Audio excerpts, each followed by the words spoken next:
ശ്രീനാരായണ പരമഗുരവേ നമഃ. ഓം ശ്രീ ശാരദാംബികായേ നമഃ. മാനസാസ് നമസ്കാരം. എൻ്റെ പേര് സാനിയ സുരേഷ്. ഞാനിവിടെ കേരളത്തെ പുരോഗതിയിലോട്ട് നയിച്ച ശ്രീനാരായണ ഗുരുദേവനെ കുറിച്ച് എനിക്കറിയാവുന്ന കുറച്ച് കാര്യങ്ങൾ നിങ്ങളോട് പങ്കുവെക്കാനാണ് ഞാനിവിടെ വന്നിരിക്കുന്നത്. 1855 തിരുവനന്തപുരം ജില്ലയിലെ ചെമ്പഴന്തി എന്ന ഗ്രാമത്തിൽ വയൽവാരം വീട്ടിൽ മാടരാശാന്റെയും കുട്ടിയമ്മയുടെയും മകനായി ചതയം നക്ഷത്രത്തിൽ ശ്രീനാരായണ ഗുരുദേവൻ ജനിച്ചു. ആ ജനനത്തിനുമുണ്ടായിരുന്ന ഒരു പ്രത്യേകത, കുഞ്ഞ് ജനിച്ചപ്പോൾ കരഞ്ഞില്ല. സ്നേഹത്തിൻ്റെ ഉറകൾ വറ്റിക്കൊണ്ടിരിക്കുന്ന കാലമാണിത്. എന്നാൽ ശ്രീനാരായണ ഗുരുദേവന്റെ പ്രസിദ്ധി വർദ്ധിക്കുകയാണ്. ശ്രീനാരായണ ഗുരുദേവനെ പോലുള്ളവർ പിന്നീട് പിറവിയെടുത്തിട്ടില്ല. ഗുരു സൃഷ്ടിച്ച മാനവിക ലോകം കാലാകാലം നിലനിൽക്കും. അത് നമ്മെ മുമ്പോട്ട് നയിക്കും. ജാതിയുടെയും മതത്തിൻ്റെയും പേരിലുള്ള വേർതിരിവ് നമ്മെ നാശത്തിലേക്ക് നയിക്കും. കേരള ചരിത്രത്തിലെ അസാധാരണ വ്യക്തിപ്രഭാവമായിരുന്നു ശ്രീനാരായണ ഗുരുദേവൻ. ജാതി നശീകരണമായിരുന്നു ശ്രീനാരായണ ഗുരുദേവന്റെ അവതാര ലക്ഷ്യം. തൃപ്പാദങ്ങൾ തെളിയിച്ച പ്രകാശ കിരണങ്ങളാണ് കേരളത്തെ പുരോഗതിയിലോട്ട് നയിച്ചത്. ഒരു ജാതി, ഒരു മതം, ഒരു ദൈവം, മനുഷ്യൻ എന്ന മഹത്തായ സന്ദേശം ലോകത്തിനാകമാനം പ്രത്യാശ പകർന്നു നൽകി. അനീതിയും അനാചാരവും കൊടികുത്തിയാണ് കേരളം പുരോഗതി പ്രാപിച്ച ഗുരുവിൻ്റെ അവതാരത്തിന് ശേഷമാണ്. ഗുരു നമുക്ക് 2 സന്ദേശങ്ങളാണ് നൽകിയിട്ടുള്ളത്. ജാതി ചോദിക്കരുത്, പറയരുത്, ചിന്തിക്കരുത്. മദ്യം വിഷമാണ്, അതുണ്ടാക്കരുത്, കൊടുക്കരുത്, കുടിക്കരുത്. ഈ 2 സന്ദേശങ്ങളാണ് ഗുരു അരുത് എന്ന് പറഞ്ഞിട്ടുള്ളത്. ഇത് എത്ര പേർ നടപ്പിലാക്കുന്നു? കുറച്ചു പേരുടെയെങ്കിലും കണ്ണു തുറപ്പിച്ചെങ്കിൽ നന്നായിരുന്നു. അറിവാണ് വലുത്. അത് പകർന്നു കൊടുത്താൽ മാത്രമേ സാധാരണക്കാർ വെളിച്ചത്തേക്ക് വരികയുള്ളൂ എന്ന് മനസ്സിലാക്കിയ ഗുരു ഒരിക്കൽ നടരാജ ഗുരുവിനോട് പറഞ്ഞു, ധാരാളം പണം മുടക്കി അടുത്തടുത്ത് കുറേ ക്ഷേത്രങ്ങൾ പണിഞ്ഞിട്ട് കാര്യമില്ല. ഒരു ക്ഷേത്രമുണ്ടായാലേ അതിനടുത്ത് കുട്ടികൾക്ക് പഠിക്കാനൊരു വിദ്യാലയവും ആളുകൾക്ക് വായിക്കാനൊരു വായനശാലയും, പറ്റുമെങ്കിൽ കൈത്തൊഴിൽ പഠിക്കാനും അതിനടുത്ത് സൗകര്യം ഏർപ്പെടുത്തണമെന്ന് പറഞ്ഞു. ഗുരുദേവൻ പറയുന്നു, നാം ശരീരമല്ല അറിവാകുന്നു. ശരീരമുണ്ടാകുന്നതിന് മുമ്പിലും അറിവായ നാം ഉണ്ടായിരുന്നുവെന്നും അത് അറിവിൻ്റെ ഭാവത്തിലായിരുന്നുവെന്നും മഹാഗുരു വെളിപ്പെടുത്തുന്നു. 1888 അരീപ്പുറം ശിവപ്രതിഷ്ഠ കഴിഞ്ഞ് കുറച്ച് ദിവസങ്ങൾക്ക് ശേഷം കൊച്ചാപ്പി പിള്ളയും ഗുരുദേവനും സന്ധ്യാസമയത്ത് അരീപ്പുറം നദിയുടെ തീരത്തിരിക്കുകയായിരുന്നു. അക്കാലത്ത് അരീപ്പുറത്ത് വന്യജീവികൾ വസിക്കുന്ന കൊടും കാടായിരുന്നു. രണ്ടുപേരും സംസാരിച്ചുകൊണ്ടിരിക്കുന്നിടയ്ക്ക് ഗുരുദേവൻ ചോദിച്ചു, കൊച്ചാപ്പി കീഴിട്ടിരിക്കാൻ പേടി തോന്നുന്നില്ലേ? അങ്ങ് കൂടെ ഉള്ളപ്പോൾ ഞാനെന്ന് ഭയക്കണം. അതായിരുന്നു കൊച്ചാപ്പി പിള്ളയുടെ മറുപടി. ഉടനെ ഗുരുവിനെ അവിടുന്ന് കാണാതായി. ആദ്യം കൊച്ചാപ്പി പിള്ള വിചാരിച്ചത് തന്നെ പറ്റിക്കാനായി ഗുരുദേവൻ ഒളിച്ചു വെക്കുകയാണെന്നാണ്.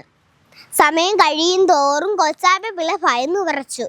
കുറ്റിക്കാട്ടിൽ ഒരു ചലനം ഗുരുദേവൻ എത്തിയിട്ടുണ്ടെന്ന് കൊച്ചാപ്പി പിള്ള സമാധാനിച്ചു. സൂക്ഷിച്ചു നോക്കിയപ്പോൾ അവിടെ പുലിനെയാണ് കണ്ടത്. പേടിച്ച കൊച്ചാപ്പി പിള്ള കണ്ണുകളൊക്കെ ഇറുക്കിയടച്ച് മിണ്ടാതിരുന്നു. കുറച്ചു കഴിഞ്ഞ് പതിയെ കണ്ണു തുറന്ന് നോക്കിയപ്പോൾ അവിടെ ആരെയാണ് കാണാൻ കഴിഞ്ഞത്? ആ പുലിയുടെ സ്ഥാനത്ത് സാക്ഷാൽ പരമേശ്വരൻ നിൽക്കുന്നു. പരമേശ്വരനെ താണു വണങ്ങി തൊഴുതു.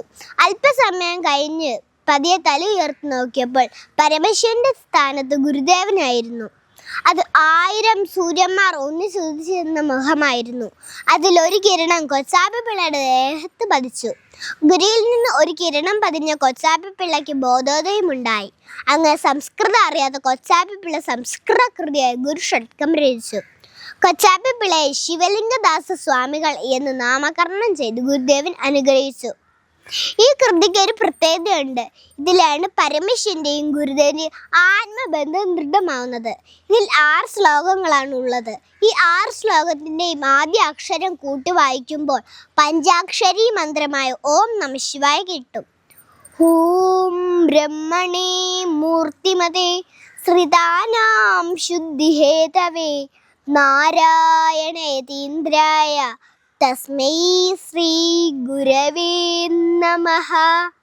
നമോ ഭഗവതേ നിത്യശുദ്ധ മുക്ത മഹാത്മനെ നാരായണേതീന്ദ്രായ തസ്മൈ ശ്രീ ഗുരവേ നമഃ. മഹനീയ ചരിത്രായ മമതാരഹിതാത്മനെ നാരായണ യതീന്ദ്രായ തസ്മൈ ശ്രീ ഗുരവേ നമഃ. ശിശുരീ കുർവദേ ശാന്തൈ കടാക്ഷയ്യ ശിഷ്യസഞ്ജയാൻ ബ്രഹ്മവിദ്യാ കോവിദായ തസ്മൈ ശ്രീ ഗുരവേ നമഃ. വാദിരാം വാദിനേ വാചമ്യമാനാം മൗനഫാസിനേ സർവലോകാനുരൂപായ തസ്മൈ ശ്രീ ഗുരവേ നമഃ. യസ്യ ന കൽപതേ സിദ്ധൈ പാദാംബുജരജോലവ നാരായണ യതീന്ദ്രായ തസ്മൈ ശ്രീ ഗുരവേ നമഃ. നിവേദ്യങ്ങൾ വെക്കാതെ നിത്യപൂജയുള്ള ഗുരുനടത്ത പ്രതിഷ്ഠയാണ് ശിവഗിരി ശാരദാദേവി പ്രതിഷ്ഠ. മേടമാസത്തെ ഒരു പുലർക്കാലത്ത് ചിത്രപൗർണമി നാളിൽ ശിവഗിരി കുന്നിൻ്റെ അടിവാരത്ത് പൊൻചാമ്പകവും പനിനീർ ചാമരങ്ങളും നിറഞ്ഞ തോപ്പിൽ മനോഹരമായ രീതിയിലാണ് തൃപ്പാദങ്ങൾ ശാരദാമഠം നിർമ്മിച്ചിരിക്കുന്നത്. മാത്രമല്ല ശ്രീകോവിലിൽ വായു സഞ്ചാരത്തിനായി ജനലുകളും പ്രകാശത്തിനായി ജനലുകളിൽ വർണ്ണച്ചില്ലുകളും പിടിപ്പിച്ചിരിക്കുന്ന ഒരു പ്രത്യേകതയാണ്. നിരവധി ആളുകൾ നോക്കി നിൽക്കെ മനോഹരമായ വെള്ളത്താമരയിൽ അധിവസിക്കുന്ന വിദ്യാസ്വരൂപിണിയായ ശാരദാദേവിയെ തൃപ്പാദങ്ങൾ പ്രതിഷ്ഠിച്ചു. പ്രതിഷ്ഠാ സമയത്ത് നല്ല ചൂട് അകത്തും പുറത്തും ഉണ്ടായതിനാൽ കുമാരനാശൻ ഉൾപ്പെടെയുള്ള ശിഷ്യന്മാർക്ക് പോലും പ്രതിഷ്ഠിക്കുന്ന കാണാൻ കഴിഞ്ഞില്ലെന്നാണ് ചരിത്രം. മറ്റു പ്രതിഷ്ഠകൾ ആളുകളുടെ ഇഷ്ടമനുസരിച്ച് നടത്തി കൊടുത്തപ്പോൾ പഞ്ചലോക നിർമ്മിതമായ ശാരദാ പ്രതിഷ്ഠ ഗുരുവിൻ്റെ ഇഷ്ടമനുസരിച്ച് നടന്നു. പണിയുടെ മേൽനോട്ടം ഗുരു തന്നെ നടത്തി.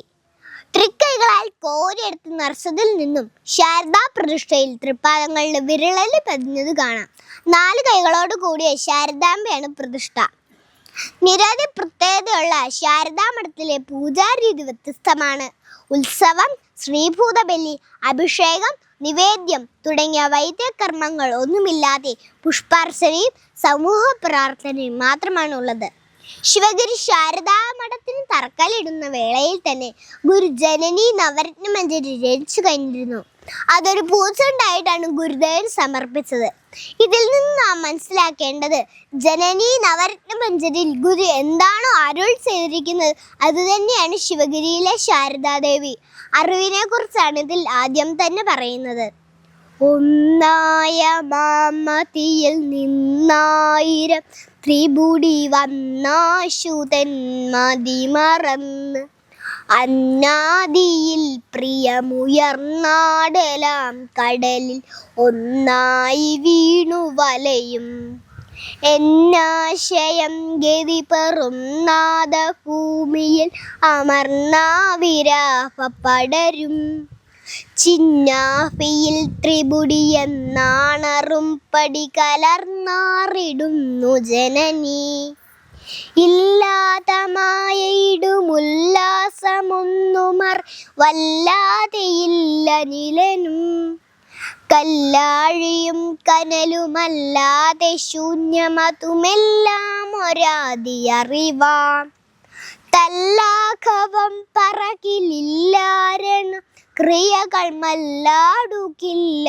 മതി സല്ലാഭമൊന്നു മതി എല്ലാവരും തിരയും ഉല്ലാഘബോധ ജനനി ഉണ്ടായി മാറുമറിവുണ്ടായി മുന്നമിതു കണ്ടാടുമംഗമകവും കൊണ്ടായിരം തരമിരുണ്ടാശയം പ്രതി ചുരുണ്ടാമഹസിൽ മറയും കണ്ടാലും ഈ നിലയിലുണ്ടാകയില്ലറിവ അഖണ്ഡാനുഭൂതിയിലെഴും തണ്ടാരിൽ വീണുമതുകൊണ്ടാരമിക്കുമൊരു വണ്ടാണു സൂര്യസുകൃതി ആരായുകിൽ തിരകൾ നീരായിടുന്നു പണി നാരായിടുന്നു കുടവും പാരായിടുന്നതിനു നേരായിടുന്നുലകം ഓരായ്ക്കിലുണ്ടഖിലവും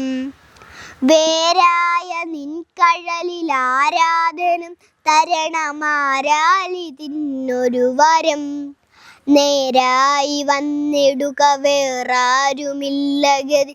ഹേ രാജയോഗ ജനനി മേലായ മൂലമതിയാലാവൃതം ജനനി നീലാസ്യമാടി വിടുമീ. കീലാലവായ് വനല കോലാഹലം ഭുവനമാലാപമാത്രമഖിലം. കാലാദിയായ മൃദുനൂലാലെ നെയ്യുമൊരു ലീലാപടം ഭവതി മെയ്. മേലാകെ മൂടുമതിനാലാരുമുള്ളതർ വീലാകം ആന്തനിലയെ. മീനായതും ഭവതി മാനായതും ജനനി നീനാഗവും നഗഗം. താനായതും ധരനദീ നാരിയും നരനും ആ നാഗവും നരകവും. നീ നാമരൂപമതിൽ നാനാവിധ പ്രകൃതിമാനായി നിന്നറിയും ഈ. ഞാനായതും ഭവതി ഹേ നാദരൂപിൻ അഹോ നാടകം നിഖിലവും.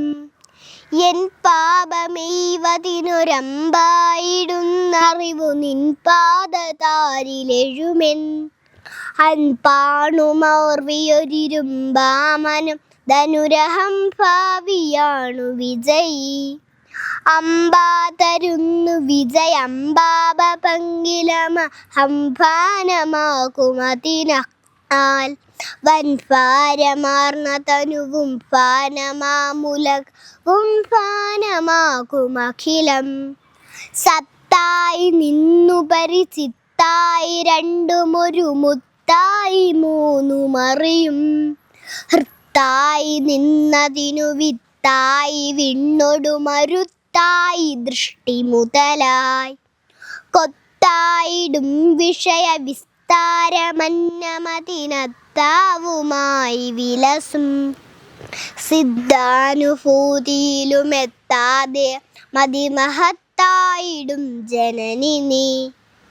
ഭൂവാദിഭൂതമതിനാവാസമില്ലവരും ആഭാസമാമിതറിവിൻ.